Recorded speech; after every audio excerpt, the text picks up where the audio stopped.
Imperial Magistrate reached a verdict. I have guilty or innocent. Spare me this mockery of justice! No, the only way you get on its TV show now is you gotta be like Ted Bundy. Oh, I'm gonna have to like eat you or something, like cook you you up. gotta go on like a road trip of decapitating young women. Right, and then it like starts with you, and yeah. No, Yeah. I don't. Okay, I'd like to be clear.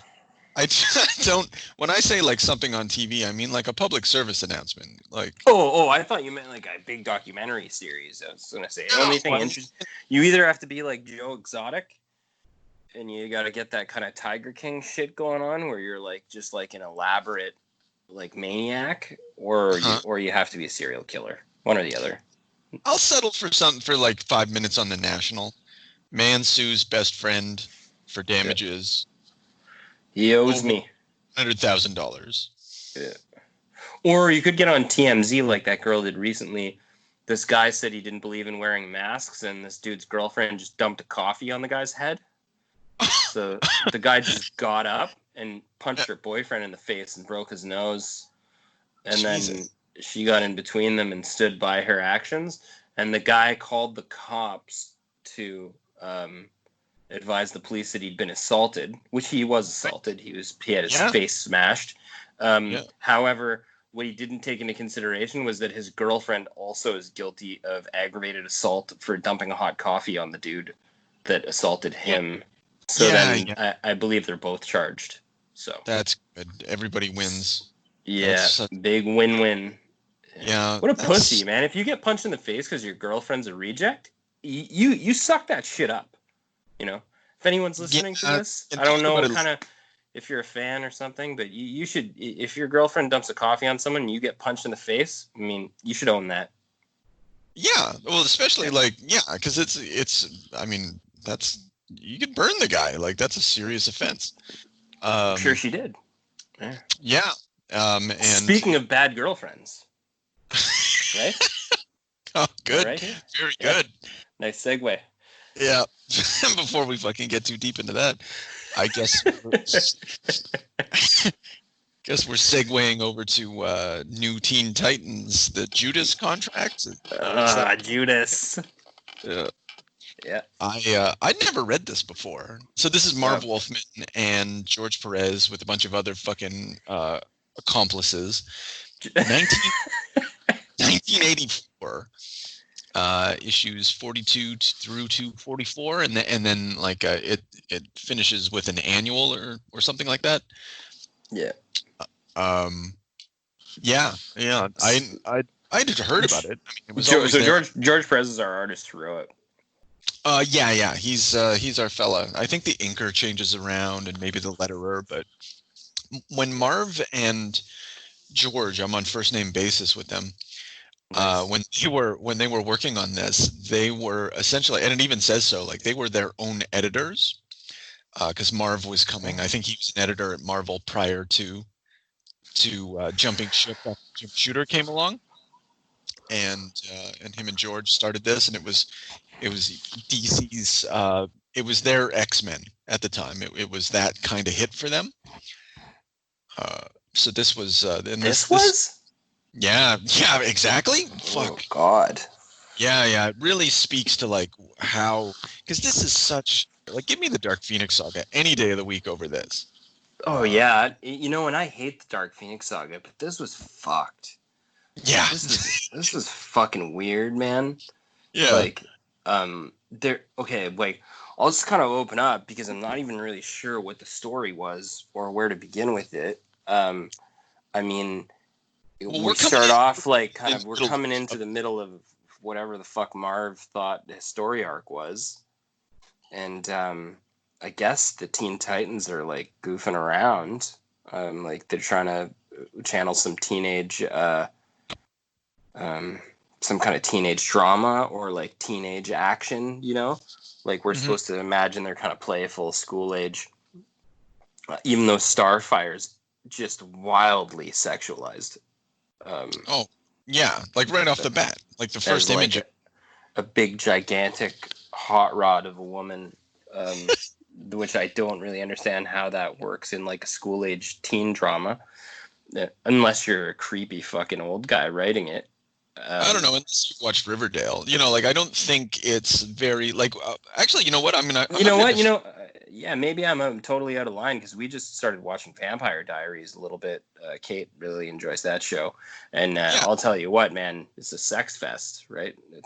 Yeah, I think, and one thing about this, and it shares this with Claremont's X-Men, and I mean, I'll say it again, like, this is so fucking middle class.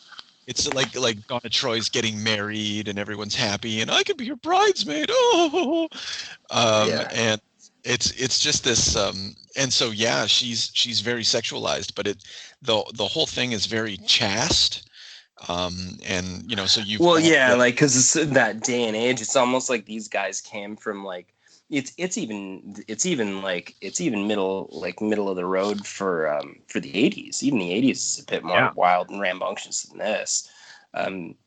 These guys kind of came at it with a soft touch. Dick Grayson, you know, is like wearing like sweater vests and stuff.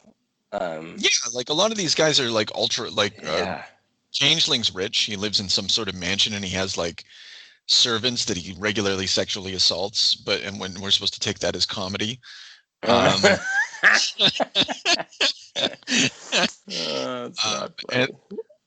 Dick, you know, he's ward of Bruce Wayne. Donna Troy, the princess or some shit. You know, like this is teenage rich people. You know, this is Gossip Girl without the gossip and without the sex. And right. The only odd thing is Starfire's like weird, gigantic boobs and the weird way that they portray her. Yeah. And that there's like this odd like fantasy from every guy on the team that they think regularly sexually harassing her is in good jest in 1980s. Yeah. So like this Beast Boy makes a sexual advance on almost every page. Of all the women around him. He makes sexual advances toward every single woman all the time. Yeah, and they're just and I believe that maybe Marv thinks that this is like that these are like jokes he's scripting in, and that it's appropriate in some way. And I don't even know if it was in the 80s. To be honest with you, I'm not sure what he was striking for here. Yeah, and like it's not funny on the page. It just lays there flat. Like I know.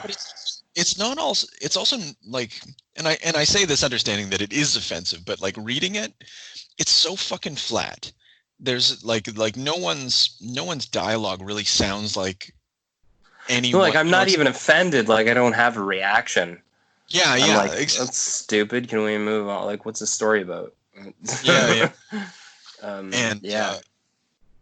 story. So you know, the story is about a bucktooth 16-year-old who's infiltrated the team.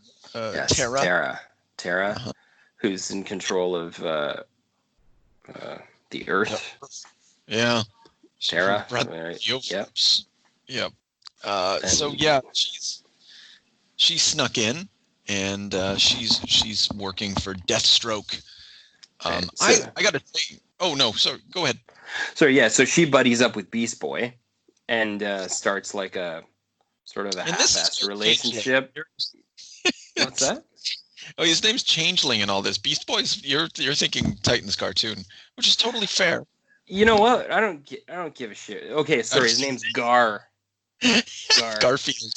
Fucking Gar. Where's Gar? Yeah. I'm like, who are they even talking about? Listen, okay, it's Beast Boy for the remainder of what I say. Because what the fuck were they doing with his name? Well, it's clear that Marv was incompetent. That's very clear to me.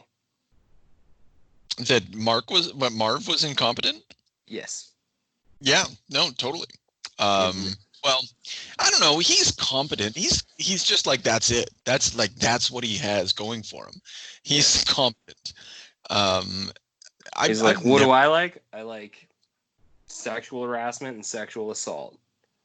Yeah, That's what I and maybe like. statutory rape. I'm pretty much into that too. That's gonna be. I mean, yeah, that's what gives him a rise. And I gotta say, it raised my eyebrows that little bucktooth 16-year-old girl was getting bedded by Slade, who Deathstroke the Terminator. I'm not sure what age we're supposed to take him at, but he's already fought through the entire Vietnam War, got married, had children, and had time to retire. So And actually, he fought in the Korean War prior to that, so it's even oh, worse. Jesus Christ. So what are we talking about here? Like, what do you gauge this guy at? 50? He's Easy. 50 or 60. Yeah, yeah. He's a grown man who's Got a goatee coming down, this white, yeah, snow white hair, and he yeah. just absolutely loves 16-year-old girls. And then yeah, and there's all this weird innuendo. Are you getting soft on me? And he's like, that's something you'll never have to worry about. Oh, Yeah, I was just rereading it. I didn't notice it that's the first time. nauseating. Yeah, Yeah, that hits home. yeah. And then she's like, hope you got stamina, and they're just like, Oh, no. yeah, Marv's like, this is hot. this is great. And I'm like, hey, Marv, I guess in some circles it is hot. It's deviant behavior. He's he's a bad man. Okay, yeah, there's bad men, and then there's Slade Wilson. rapers. So and though that was, I don't know. There's like I think the only reason that this story is really remembered is because it gives us the origin of Deathstroke, which was pretty cool actually. I'm gonna go Actually, yeah, I'll go with you on that. and then Dick Grayson revealing, dressing up like a pervert and calling himself Nightwing for the first time. Oh man, with that deep V that went real deep. Real deep V. It was almost like the deep V gag from, was that a Saturday Night Live skit where the guy's V-neck went down past his balls and he got arrested? I don't know. It sounds like it. I don't. I'll send you that clip later. Yeah, I'm just gonna scroll on over to the deep V. Get a good gander.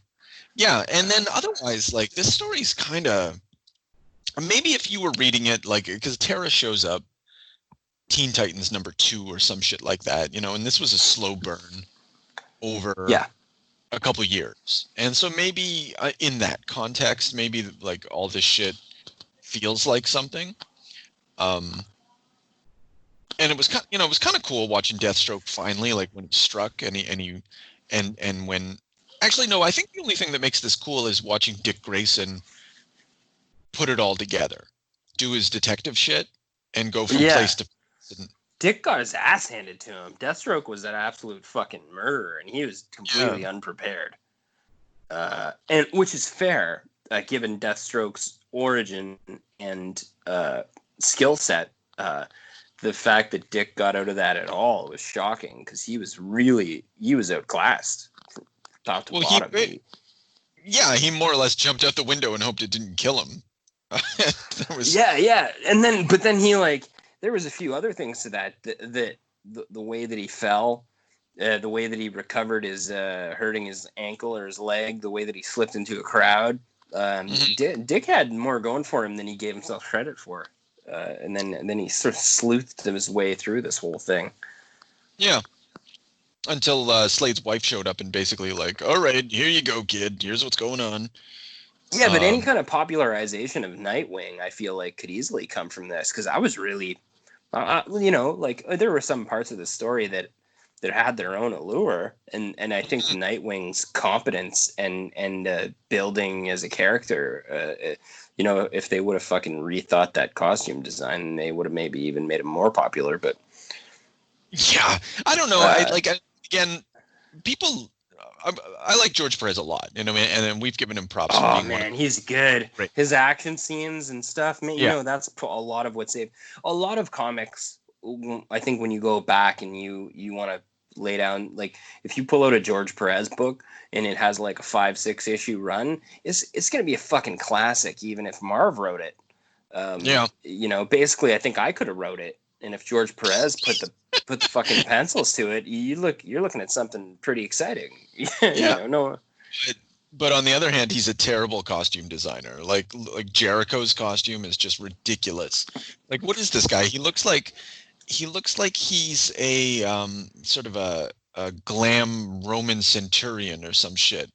Yeah, he looks like a Roman porn star that maybe like would have showed up as a gag in that '70s show. Oh, like I don't, yeah. I'm not sure what I'm looking at, but like in addition to well, both these guys are clearly out of touch and out of date, even for the '80s.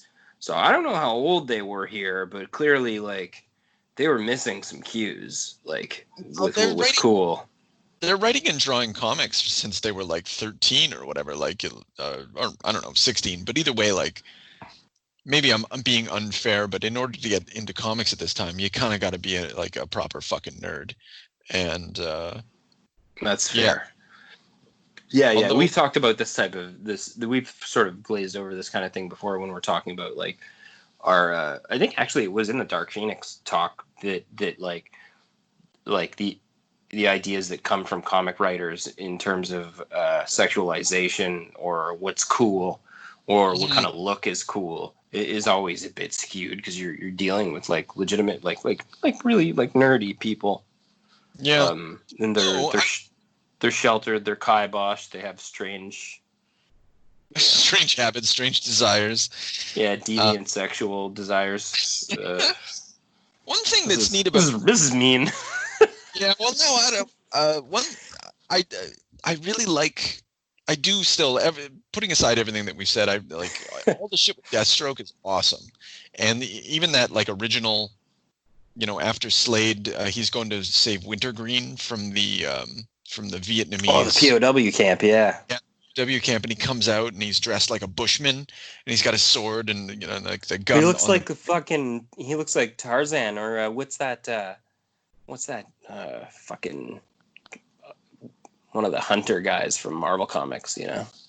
Oh God! Blah, blah, blah. Why can't I remember? He's Kraven the Hunter. Yeah, like Kraven the Hunter sort of esque, like sort of a costume sort of designer, or maybe even the Black Panther, like a down to earth woodsman, like survivalist sort of costume, and he kind of comes out of the woods like a maniac, and then the guy's like, I counted X amount of, whatever. Yeah, I've never seen it. Soldiers in this camp, and he just mowed them down like 11 or 12 guys. Yeah, and he's. I always thought about, and I don't know if this was intentional. I suspect it was, but he's kind of the anti-Captain America. He's a super soldier. His origin's different, but he's a super soldier. And, blonde hair, blue eyes. He's the sort of Aryan guy. But he's Deathstroke the Terminator, ultimate assassin.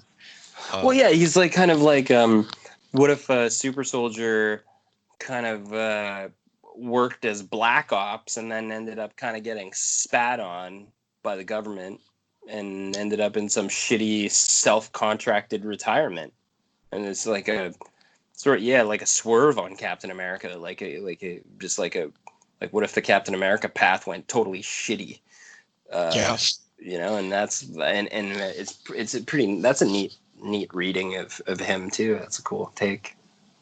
Yeah. So, so for all of these reasons, just because Deathstroke's story is so interesting, and because Dick Grayson's the moments that he gets are pretty righteous. This, I can see why people think well of this, but like the endings, not really much to write home about. No. The actions aren't great. Well, I mean, you got it was a slow burn, like you said, right? So, and the Teen Titans were in debt. They were going to die. Like they were actually handily taken care of by a pretty cohesive unit. They were having their powers sapped. They were all going to die. They were in real danger. You felt the real danger, and then when they got cut loose, you were like, oh yeah, this is pretty cool. And then they didn't give you much of that, which was good, I think, too, to save it till the bitter end and just give you a little pop get punched by this guy and that guy. The other thing too is that I just found weird was like I was just hyper focused on this Tara character who like bamboozled them all, but like, did you find that like the sexualization of Tara like increased as the book went on with this like this arrogance, this weird confidence, and they're like showing off her buck teeth and her like prepubescent body? It was so bizarre. It was so uncomfortable. I don't know what the fuck he was going for, and George Perez really fucking channeled it too. Like, yeah, I don't know why. I don't know. I think it gets back to my accusation of middle class sexuality. Like, of course she's evil. She has an unrestrained sexuality. She smokes cigarettes, right? Like, it's so fucking transparent. It's just a middle of the road garbage attitude towards sexuality. How do you indicate that a woman is dangerous? Well, she likes to fuck. Like, how do you indicate that she's evil? Well, she smokes. Not that smoking's a really good thing for a person to do, admittedly, but it's lazy. Like, it's just the laziest goddamn thing you could do. And the fact that they're doing it with a 16-year-old just makes it uncomfortable. Like when I don't know.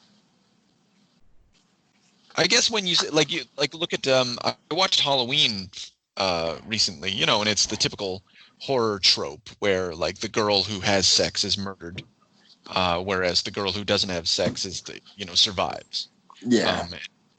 I think it ties into that complex somehow. Yeah, I guess, and I know you would do like, and that I mean, like in the 80s too, I feel like it was more appropriate to push like a sexual agenda in a trope or in any kind of like setting where there was horror or comic book. It was okay to push the sexual part of it, and then the other thing was that like you were also doing like high school age stuff a lot, and you go back to like Friday the 13th and whatever, all that stuff, right? So that was like more appropriate, but I just feel like you were doing like more of a 18 type of thing, where if you're gonna ride the line, let's ride the line of appropriateness. Let's Like this was like and what would it have done to the story to do that to this, Well, just make it 18. Yeah, to like push her to be a little bit older than them or whatever, and just like mention that in one word bubble or something, it wouldn't have done anything to the story negative. I just feel like it was a weird, I don't know. That's when actually, and here, okay, so the Teen Titans are on their like torture machine. All the women are strung up and crucified. It's a real. Oh yeah, Starfire's upside down. Yeah, and okay, so they revealed Tara, and she's like, "What's with the dropped mouth, Logan? Your pretty little girlfriend isn't all true blue and pure, Mister. You don't know the half of it, but you'd better believe you're gonna squirm while I tell you everything." And like you. And then I'm actually literally squirming. Yeah, that's right. Yeah, it's like Deathstroke's behind her, and they've like already 6'3" and 50 years old. Yeah, it's just like I've been fucking riding this guy raw. Let me tell you every moment. Oh God, and the funny thing too is like he was doing like back alley like he was using like schoolyard manipulation on her, basically. Mm-hmm. Yeah, which was even more disturbing because then she like fucking lost it and tried to kill him. And then and like the story ends, they give her a proper burial and like a tomb, like not a tomb, like a fucking memorial and all that shit. Yeah, with a big fucking grave with her buck teeth on it. Yeah. Jesus Christ, I don't know. Her death was really. I'm gonna say her death is really stupid. Like she's really angry, and tragic and kind of Yeah, and I don't know. Yeah, well, it's just revealed that, in typical, and I think pairing Marv Wolfman with Chris Claremont is really appropriate because you get to the page where she like buries herself alive or whatever, and it's just text upon text, and and it's supposed to, I don't know, it's supposed to be powerful, but I don't know, it's just dense, and I can't get into it. And then also, like, I don't know, like, I didn't get the impression that she sought death. Like, it's like a mind which sought not hope, not love, not life, but death. And she found death.